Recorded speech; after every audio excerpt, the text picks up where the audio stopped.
In one of my previous videos, I discussed the dollar amount needed in order to retire. But in this video, I'll go over how much you need to save each year in order to achieve that amount of money.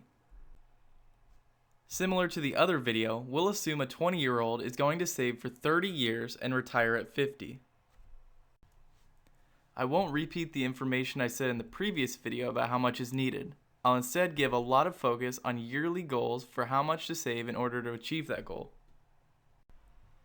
Let's assume we want to hit a goal of $1.5 million to retire in our 50s, for our example.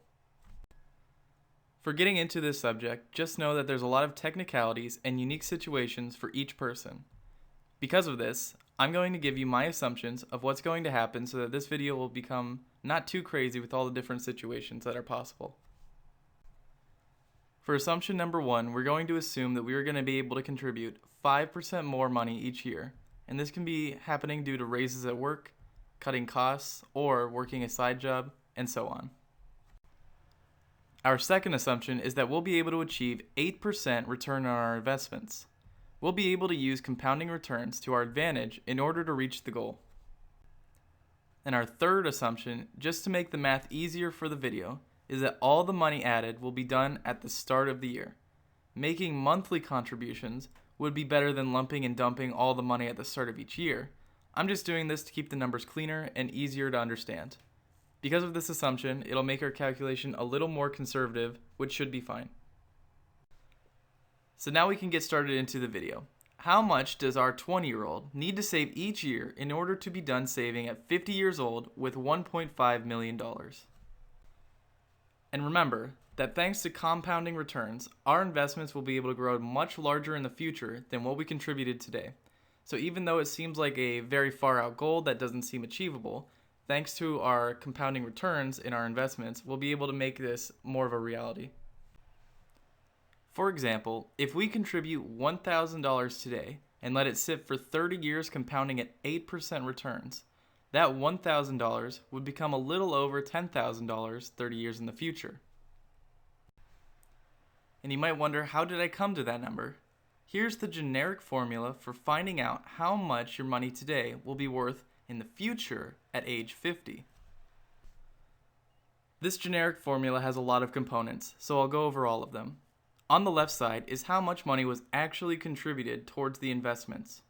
In my quick example case, that meant using $1,000 and turning it into $10,000.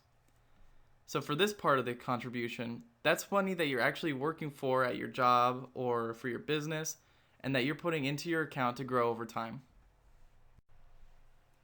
And then this number represents the average returns that we expect to get over the 30-year time frame. So since we were expecting in our assumptions that we would get 8%, we're putting in 1.08 for our number in this part of the formula. Lastly, and the most complicated, is the time horizon.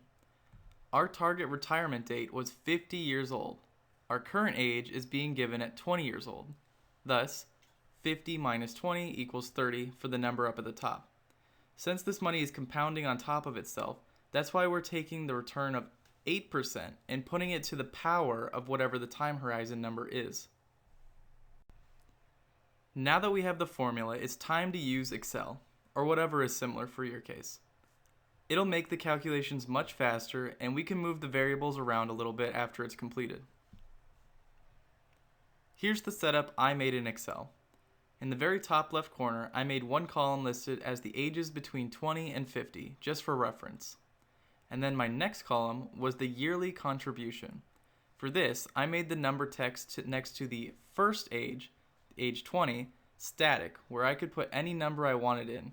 That way I can tweak it later on and move things around.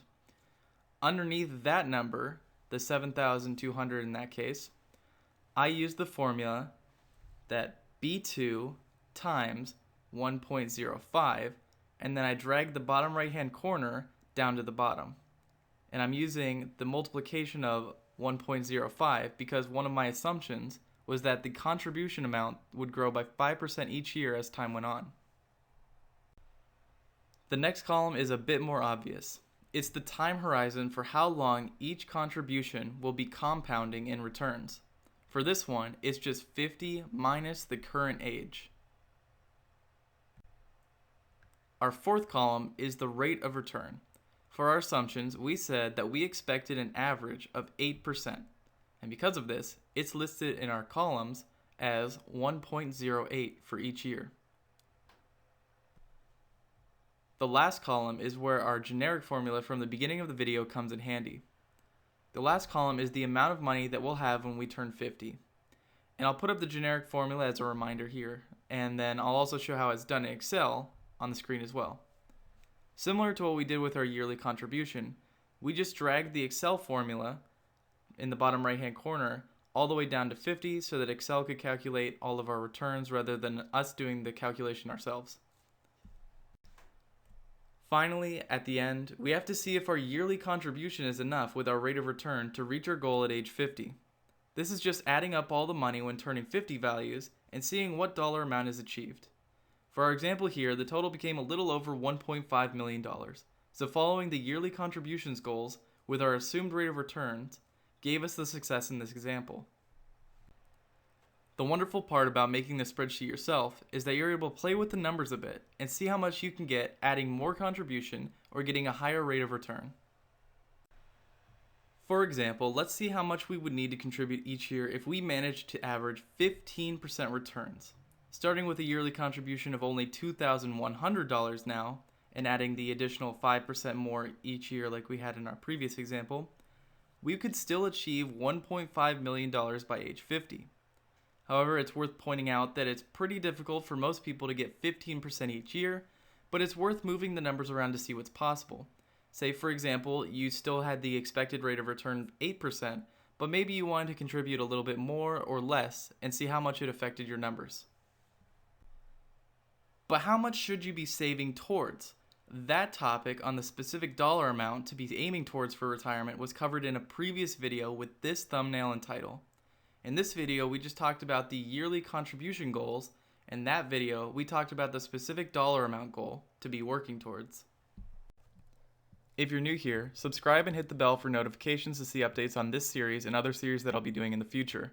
And if you enjoyed the video, hit the like button so that others can see it as well. Thank you so much for watching, and I hope to see you in the next episode.